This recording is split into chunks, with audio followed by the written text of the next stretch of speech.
Greetings, grade 9. Today we move over into our 8th lesson in economic application. The objective of our lesson today is to learn about the different types of economies. So far, you have learned that an economic system is a social system that makes the material requirements in the form of goods and services that are required to directly or indirectly satisfy human wants. And you have also learned that inside an economic system there are different entities, and these entities are organized in a very systematic manner to fulfill the requirement of the social system. So, in this lesson, you are going to learn the different types of social systems that are prevalent around the world. And we are also going to categorize the different type of economic systems that are existing in the world at the moment. And we are going to divide this lesson into two parts, into part 1 and part 2, and this is the first part of the lesson that you are looking into. So let's move into the lesson. Every economy in the modern literature is classified on the basis of nature, ownership of resources, means of production, and economic growth. When we say the nature of an economy, we mean to find out the reason why an economic system has developed. There could be a historical reason behind a particular type of an economic system developing. There could be a geographical reason. The historical reason could be quite likely that a particular country was being ruled by a certain group of people, and they had a certain type of philosophy, like our Indian economy. We were at one time ruled by the Mughal, and then after that by the British, and then after this particular moment we are a democracy. So it depends on the political system, the history of the particular country. It also depends on the geography of the country, whether that particular country has a particular kind of landform. All of that will determine the nature of your economy. And when we are looking at the nature of an economy, we look at 4 types of economies. We could either have a simple or a complex economy. We could have a closed or an open economy. We could have a free or a controlled economy. And we could have an agricultural or an industrial economy. Another way of looking at an economy is by looking at how the resources or the means of production in an economy is getting utilized. Who owns it, and under what system are these resources getting utilized? On that basis, we have 3 kind of systems in the present world. We have a capitalistic system, we have a socialist system, and a mixed economy. Another way of looking at an economy is in terms of its development and growth. Is that economy a fully developed economy? Or is the economy still underdeveloped? Or is the economy a very vibrant economy? Though it is underdeveloped, it is in the developing phase. So on that basis, we have a developed economy, an underdeveloped economy, and a developing economy. To make this concept clear, let us take an example of a different system. In fact, let us look at a man-made system, and particularly a mobile phone system. Even a mobile phone system can be categorized on the basis of the nature, on the basis of the operating system, and on the basis of its development. So if you look at the mobile phones existing at the moment, there are different categories of mobile phones. Some mobile phones are made strictly keeping in mind the capability of the cameras inside the phone. Most phones advertise by saying that we have better camera and photo taking capabilities. So some phones are well known and produced for the simple reason that it is supposed to be taking very good pictures. On the other hand, there are some phones that are developed simply for the purpose of having good audio capabilities. There are music lovers or people who like to record things in the phones. So some phones are developed with the simple basis of having good microphone, good speakers, and the capability of retaining sound in a proper way. While some phones are produced for the simple fact that they have the capability of having a high degree of connectivity. You can take the phone to any corner of the world and you will get an connectivity. Such phones are called satellite phones. While some phones are developed for the purpose of its ruggedness, for the use of the army, for people who use it in very dangerous and very difficult situations, and these phones are basically developed for their durability. So in the same way, an economic system also develops into a very simple or a very complex economy. It could develop into a closed or an open economy. It could develop into a free economy or a controlled economy. And sometimes an economy, because of its history, could develop into an agricultural or an industrial economy. Now sometimes the phones, even though they have the same capability, they have a camera, they have a speaker system, they have a connectivity system, and all of them could be the same, but they could differ on the basis of the operating system. So we have in the present situation Android phones and Apple phones. And Android phones use a different operating system. The software inside the phone is different. At the same time, the operating system inside an Apple system is entirely different. We call it an OIS system. And though both the phones do the same thing, an Apple phone as well as an Android phone have the same purpose. They receive calls, they take photos, they play music, they do calculation, they compute, they can run apps, and all of them have the same thing, but at the same time the software on which it is based is different.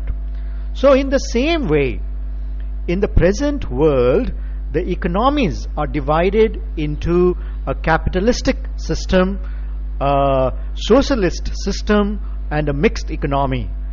Even though all the economies have the simple purpose of seeing that the material requirements of day-to-day life are being produced, but the software, the method by which it is done is very different.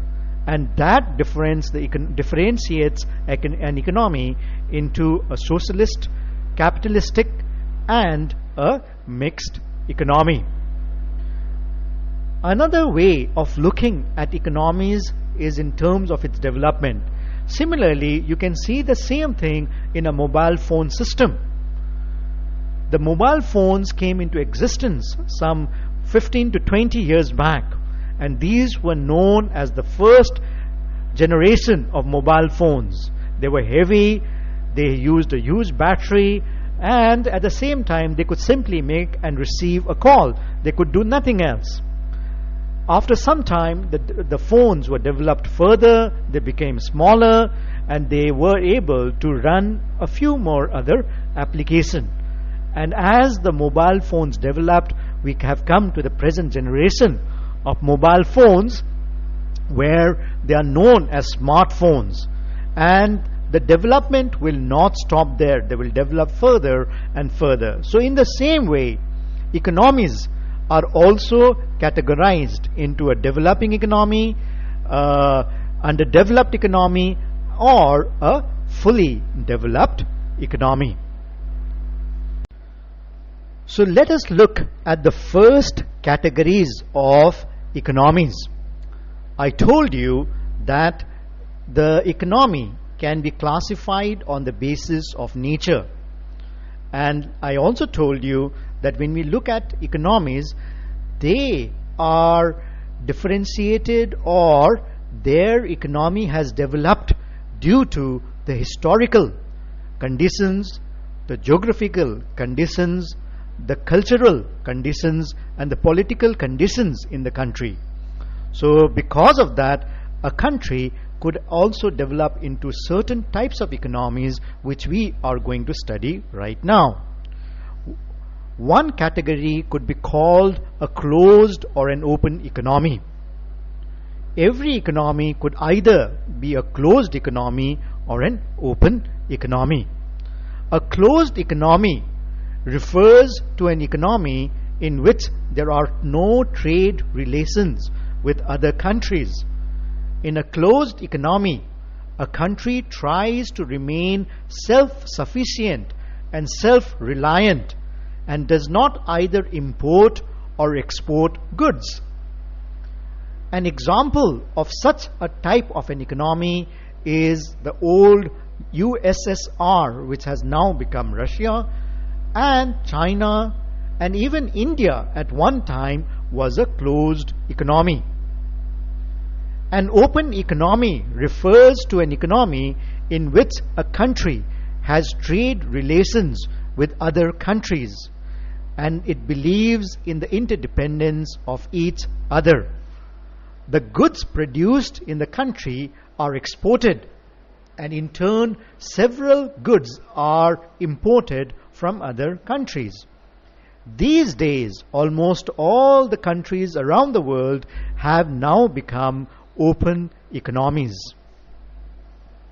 Second way of looking at an economy is of seeing an economy as a free economy or a controlled economy.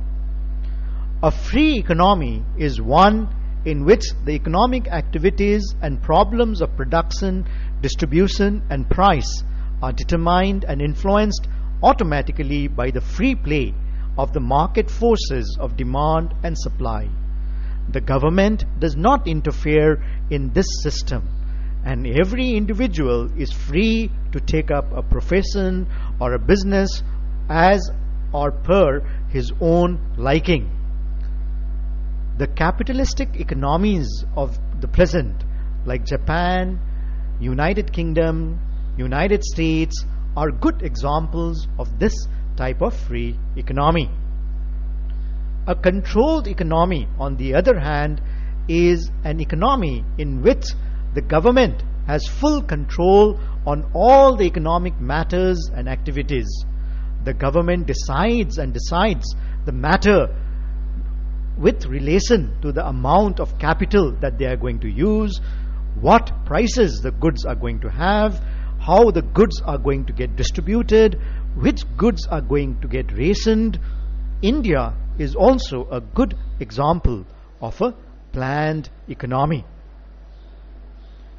An economy could also be understood to be an agricultural or an industrial economy.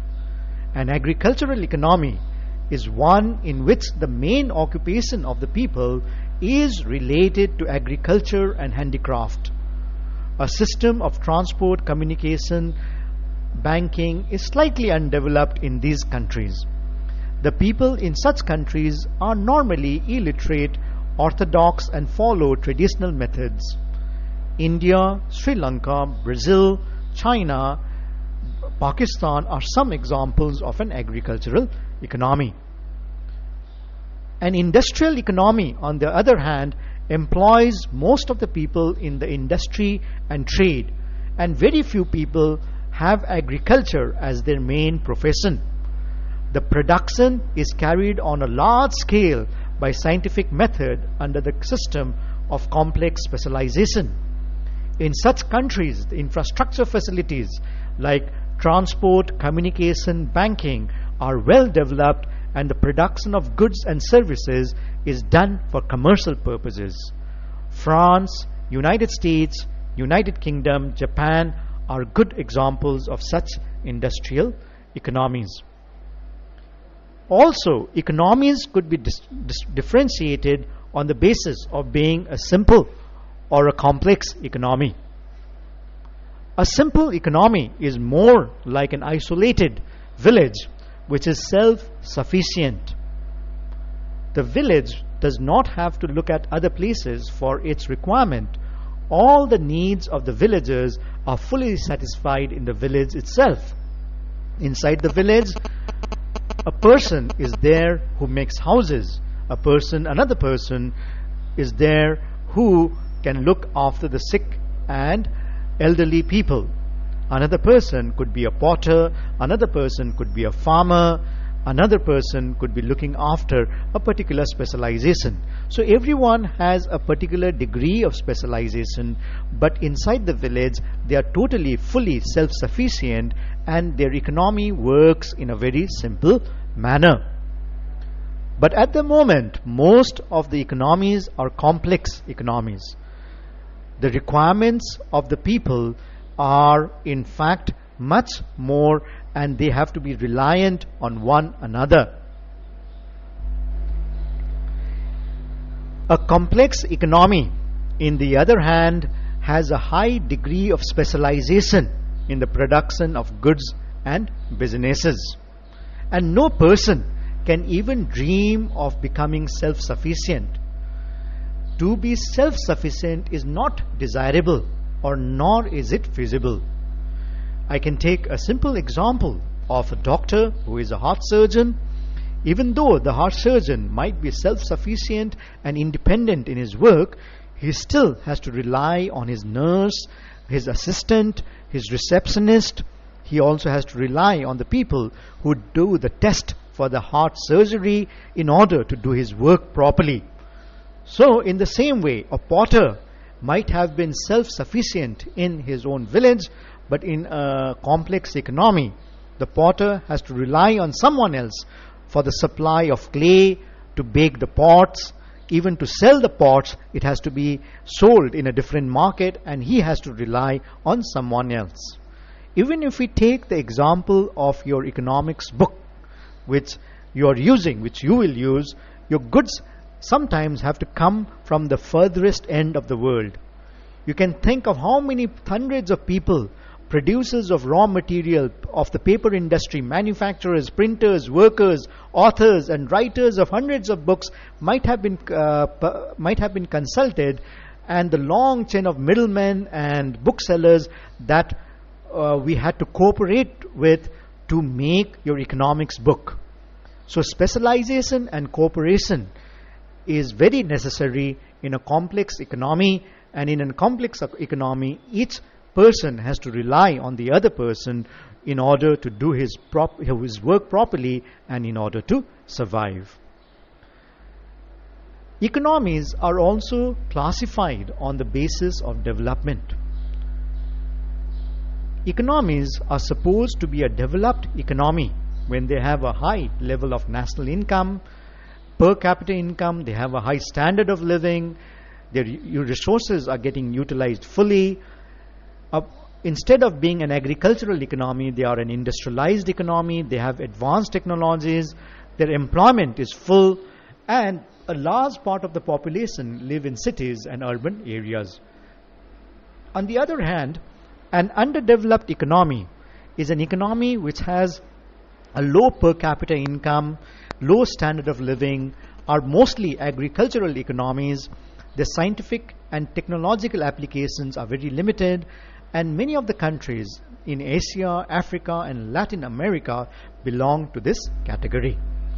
But there are some economies, though they are underdeveloped, they are vibrant and they are advancing and moving towards the process of development. And such countries are making use of the maximum resources or their raw materials. And our own country is a good example of a developing economy. So today's lesson ends here. I have set you some questions that has to be done and presented to your teacher.